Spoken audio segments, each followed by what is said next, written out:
कत्लेआम हो गया।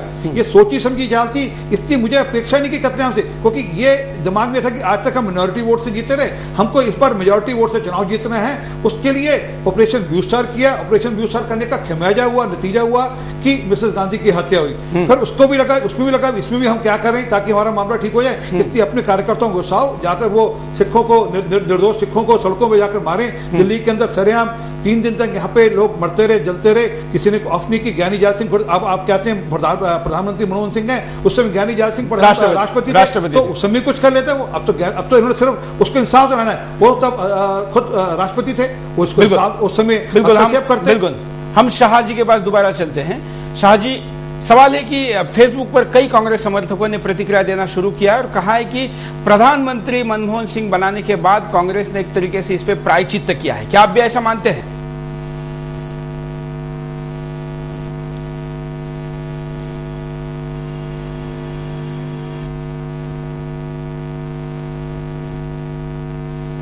हम देखें आंकड़े कितने हमारे पास। ऑफिशियली अगर हम देखें तो 2733 लोगों की जाने जाती है, ये अभी सरकारी रिकॉर्ड है।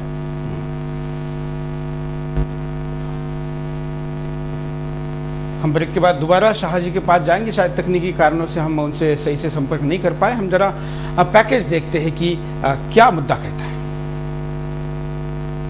1984 में हुए सिख विरोधी दंगे भारतीय इतिहास के सबसे काले अध्यायों में से एक है। जिस प्रकार से ये नरसंहार 31 अक्टूबर 1984 को सिख अंगरक्षक द्वारा इंदिरा गांधी की हत्या की प्रतिक्रिया के परिणाम स्वरूप हुआ, उसने पूरे देश को झकझोर कर रख दिया। 1 और 3 नवंबर 1984 के बीच देश भर में अनगिनत बेगुनाह लोग विध्वंस के शिकार हो गए। सिख दंगों को 28 साल पूरे हो चुके हैं। इस दौरान कितनी बार देश में कांग्रेस सत्ता में आई और गई, मगर उसके शासनकाल में हुए सिख दंगे की आग आज भी लोगों के दिलो दिमाग पर काली छाया बनकर मंडरा रही है। अपनी अपनी राजनीतिक रोटी सेकने के नाम पर हर दल सिखों के हिमायती होने का दावा करता है। कांग्रेस के शासन में जब सिखों को मौत के घाट उतारा जा रहा था, उनकी दुकानों को आग के हवाले किया जा रहा था, उनके घर लूटे जा रहे थे और उनकी पत्नियों के साथ बलात्कार किया जा रहा था, तभी पुलिस और प्रशासन ने कोई ठोस कार्रवाई नहीं की। मगर अब हर हिंदुस्तानी सिर्फ एक ही सवाल पूछ रहा है कि आखिर कब मिलेगा सिख दंगा पीड़ितों को न्याय, आखिर कब भरेगा उन बेगुनाहों का जख्म। रोंगटे खड़े करने वाले उस अंधेरी रात का साया आज भी जिनके दिलो दिमाग पर डरावनी दहशत का घर कर गया है। इन दंगों से जुड़े मुकदमों में 1 या 2 लोग जेल गए हैं, लेकिन इतने लोगों की मौत के लिए अगर 2 या 3 लोग जेल गए तो क्या ये इंसाफ है? हिंदुस्तान के ऊपर लगे इस बदनुमा दाग को आज भारत ही नहीं विश्व में भी आलोचना हो रही है। इस सिख विरोधी दंगों को नरसंहार मानने के लिए ऑस्ट्रेलिया की संसद में याचिका पेश की गई है और इसमें ऑस्ट्रेलिया की सरकार से दंगों के दोषियों के खिलाफ कार्रवाई के लिए भारत सरकार से अपील करने को कहा गया है। अगर इस अपील के पूरे मसौदे के ऊपर नजर डालें तो याचिका पर करीब 4500 हस्ताक्षर हैं। तो ऐसे में सवाल खड़ा होता है कि क्या विदेशों में भी उठाए गए ये कदम से भारत को सीख लेना चाहिए या शर्म करना चाहिए।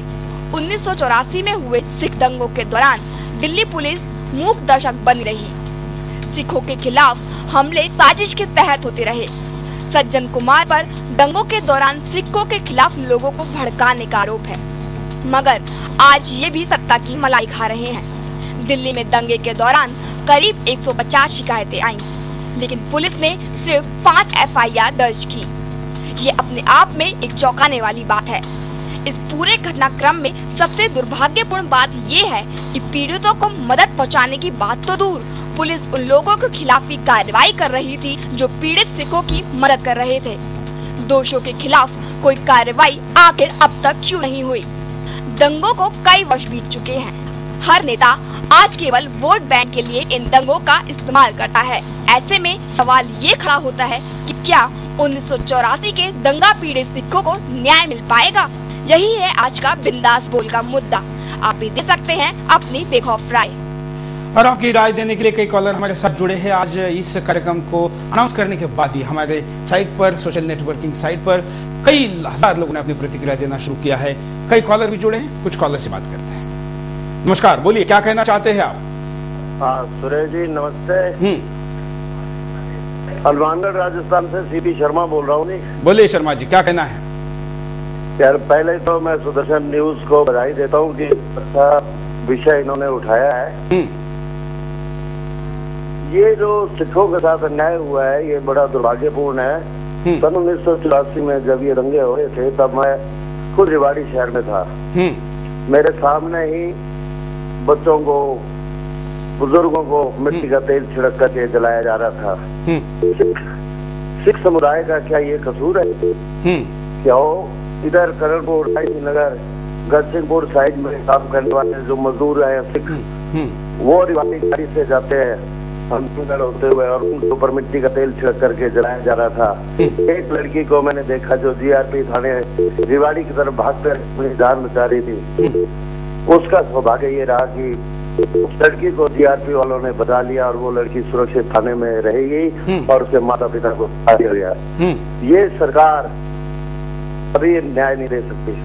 सिखों के साथ जो अन्याय हुआ है वो दुर्भाग्यपूर्ण है। सुदर्शन न्यूज ऐसे मुद्दे उठाता रहेगा। बिल्कुल। तो सुदर्शन धन्यवाद। प्रत्यक्ष आंखों देखी जिन्होंने देखी है उन्होंने ही अपनी बात को बयां किया है और भी कई लोग अपनी बात को कहना चाहते हैं। सुनते हैं। नमस्कार सर, मैं मनीष रावत बोल रहा हूँ दिल्ली से।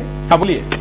सर ये कहना चाह रहा हूँ कि जैसे हरिपुर में जो भी दंगे वगैरह हुए वो तो बहुत गलत है और हमारे समाज के एक काला अध्याय था। इसलिए ठीक है हमारा समाज अब धीरे धीरे एक समन्वित होकर उसे भूलने की कोशिश कर रहा है। लेकिन सर अभी बार बार न्यूज चैनल में ये चीजें आ रही हैं कि उस समय के जो टेररिस्ट थे या स्वर्ण मंदिर में जो भी उनकी हम शहादत दिवस मना रहे हैं, मतलब हमारे समाज में उनको शहीद घोषित किया जा रहा है, जो कि देश को तोड़ने वाली बात हो रही थी। उसमें देश को जो तोड़ना चाह रहे थे।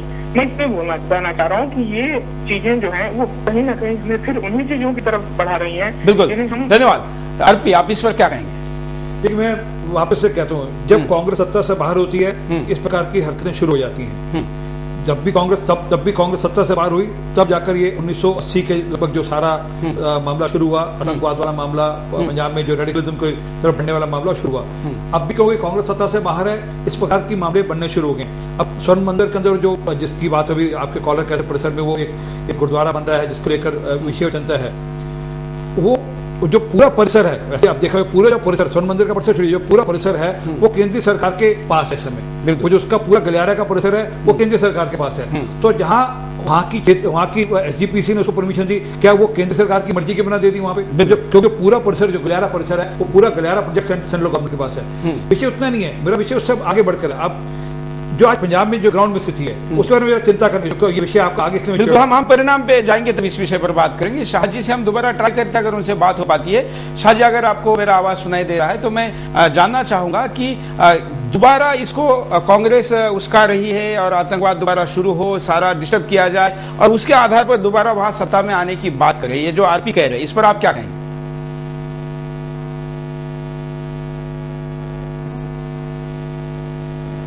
देखिए सबसे पहले हम ये जानना चाहते हैं जो मैं पर्सनली जो समझता हूं कि हम एक परिपक्व एक मैच्योर प्रजातंत्र के रूप में उभर क्यों नहीं पा रहे। जो 1984 का प्रकरण है जो बहुत दुर्भाग्यपूर्ण प्रकरण है, सबसे पहले आप उससे वहीं से शुरू होती है बात जब आप उसे दंगा कहना शुरू करते हैं, जो कि नरसंहार है जिसे आप दंगा कहना शुरू करते हैं तो वहीं से सिस्टम काम करना शुरू कर देता है। मैं इसका बड़ा अच्छा कंपैरिजन देता हूं आपको। अभी रिसेंटली हमने देखा कैसे अमेरिका में एक गुरुद्वारे पर हमला होता है। अच्छा हम टीवी पे उसको लाइव देख रहे हैं, टीवी पे लाइव देखने पे और डेफर्ड लाइव है, थोड़ी देर बाद हमें दिखाया जा रहा है और किस मुस्तैदी से पुलिस ने वहां काम किया। कुछ ही घंटों में वहां की सिचुएशन को कंट्रोल कर लिया जाता है और कुछ ही घंटों में वहां का राष्ट्रपति आगे और उसके बाद हम ये देखते हैं कैसे वहां पर उन्होंने अपने झंडे आधे झुका दिए। ये है परिपक्व प्रजातंत्र। हम परिपक्व बनने की कोशिश करते हैं, मैं पर्सनली समझता हूं कि हम परिपक्व बनने की कोशिश करते हैं लेकिन वो बड़ा सिलेक्टिवली होता है। हम कुछ एक मुद्दों पर तो परिपक्व बनते हैं पर कुछ एक मुद्दों को हम ऐसे पीछे कर देते हैं कि जैसे ये कुछ जाल सा आ जाता है आगे और आदमी जो आम आदमी वो कंफ्यूज हो जाता है। तो पहले ये बात है कि जब हम परिपक्वता की बात करें, जब हम मैच्योर डेमोक्रेसी की बात करें तो हमें मैच्योर हर तरफ होना है। ये नहीं कि इस इश्यू पर हम मैच्योर होंगे, इस इश्यू पर तो हम बहुत बड़े अपने आप को दुनिया के डेमोक्रेसी के प्रजातंत्र के एक सेनानी कहते हैं। बिल्कुल। अमेरिका में तो हत्या हमला करने वाला कोई सरफिरा था, यहां तो डायरेक्ट सरकार ही सरफिरा कर रही थी और सरफिरा रही थी लोगों का ये आरोप। इसलिए दोनों घटनाओं में बहुत बड़ा अंतर है। हम यहां पर रुकते एक छोटे से ब्रेक के लिए, ब्रेक के बाद दोबारा आएंगे। बिंदास बोलता रहिए।